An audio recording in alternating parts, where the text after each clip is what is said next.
రవి గారు, ఆంధ్రప్రదేశ్లో YCP MLC Anantha Babu arrest అయ్యారు. అలాగే చాలా రకాల గందరగోళాలు కూడా ఆంధ్రప్రదేశ్లో నెలకొన్నాయి.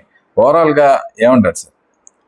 ఖచ్చితంగా అంటే వరుసగా అరెస్టులు, కేసులు, కోర్టుల్లో ఆంక్షలు ఇవన్నీ వచ్చాయి. కానీ ఎమ్మెల్సీ అనంతబాబుది నిజానికి చాలా తీవ్రమైన విపరీతమైన కేసు ఇది.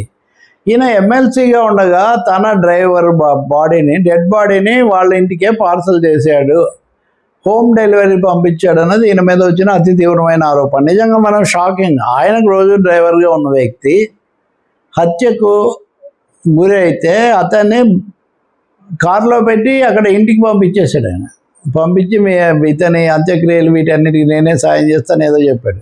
వాళ్ళ ప్రభుత్వం అప్పటికి ఇంకా ఉంది. దాని మీద చాలా దుమారం వచ్చింది. ఇతని హస్తం దీంట్లో ఉంది. అతను పంపించడం ఏంటి, అసలు ఇంటికి ఈ విధంగా తను రాకుండా తన డ్రైవర్ అని వచ్చింది. ఆ తర్వాత రకరకాలుగా కొన్ని రోజులు ఆయన చాలా ఆలస్యమై చాలా విమర్శల తర్వాత ఏదో కొద్ది రోజులు లాంఛనంగా ఇలా పట్టుకున్నామని చెప్పి అలా వదిలేశారు, బెయిల్ మీద బయటకు వచ్చేసాడు. అదే జరిగిపోయింది. చాలా రోజులు దీని మీద వివాదం నడుస్తుంది. తర్వాత వైసీపీకి అదొక ఇదిగా మారింది. డెడ్ బాడీనే ఇంటికి పార్సల్ చేశారు, హోమ్ డెలివరీ చేశాడు ఈయనని.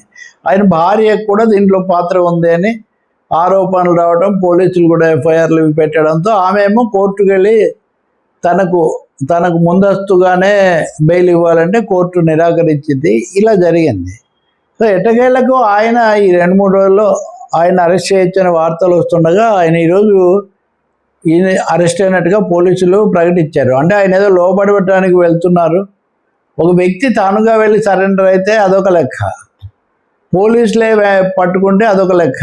సో సాధారణంగా కొన్ని సందర్భాల్లో వాళ్ళు పోలీసులకు దొరకకుండా వెళ్ళి నేరుగా కోర్టులో సరెండర్ అవుదాము, అప్పుడు కోర్టు రక్షణ లభిస్తుందని వాళ్ళు అనుకోవటం, ఈ మధ్యలో పోలీసులు వాళ్ళను పట్టుకోవడం జరుగుతుంటుంది ఏ ప్రభుత్వం ఉన్నా. కానీ ఈరోజు అనంతబాబును అలాంటి పరిస్థితుల్లోనే పట్టుకున్నారు. అది అయిన తర్వాత ఇంకా న్యాయస్థానం ముందు 24 గంటలు పెడితే మళ్ళీ ఏం చెప్తారు, కొత్త పరిణామాలు ఏముంటాయి చూడాలి. కానీ వైసీపీకి సంబంధించినంత వరకు ఇది ఒక ముఖ్యమైన అంశమే.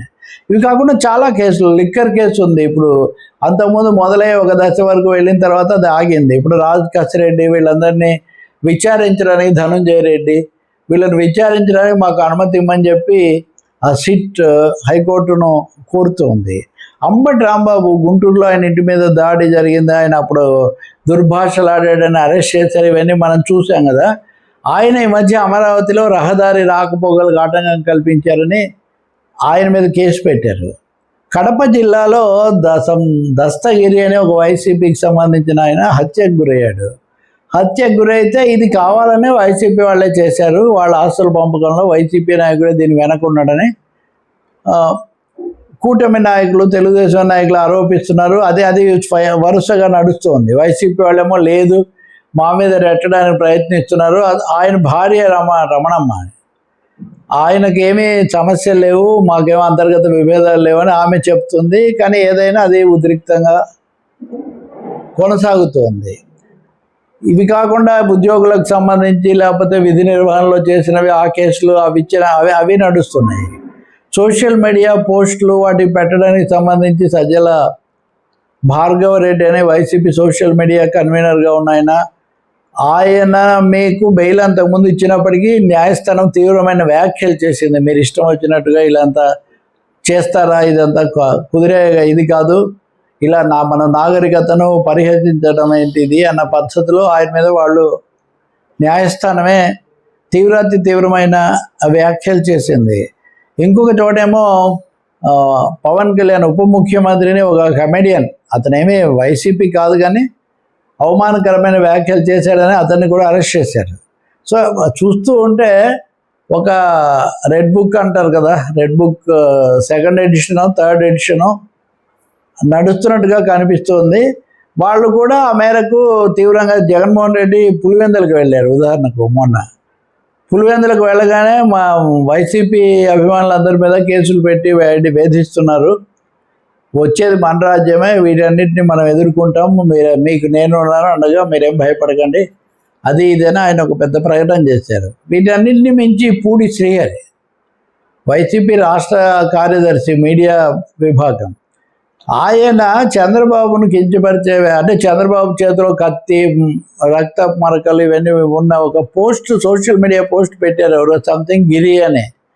దాని వెనక ఈయన ఉన్నారు, ఈయనే పంపించారని చెప్పి పోలీసులు ఆరోపించి ఆయన అరెస్ట్ చేసి కుప్పం కోర్టులో హాజరుపరిచారు. అయితే కుప్పం కోర్టు ఆయనకు రిమాండ్ కూడా ఇచ్చింది. ఇచ్చిన తర్వాత హైకోర్టు దాన్ని నిలిపేసింది, అమలును నిలిపేస్తే మళ్ళీ అది నడుస్తుంది.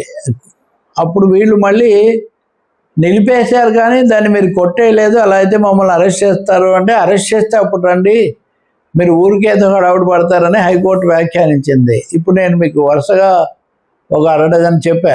ఇలాంటివి ఇంకా చాలా నడుస్తున్నాయి. ఆఖరు కదా అర్చకుల మీద పెట్టినటువంటి నోటీస్ కూడా ఏదో ఒక విధంగా ఒక విధమైన ఒత్తిడి, ఒక విధమైన కేసులు, ఆరోపణలు, లిక్కర్ కేసే కాదు, ఇంకా మైనింగ్కి సంబంధించింది. నెల్లూరు జిల్లాలో ఇటువంటివి 2-3 నడుస్తున్నాయి.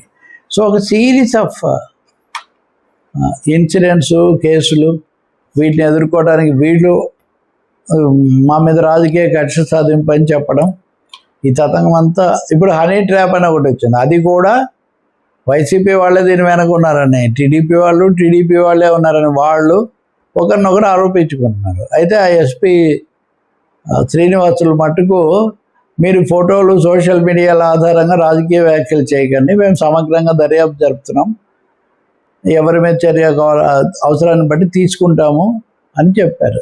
సో ఇలా ఇవన్నీ ఒక పరంపర. Right sir.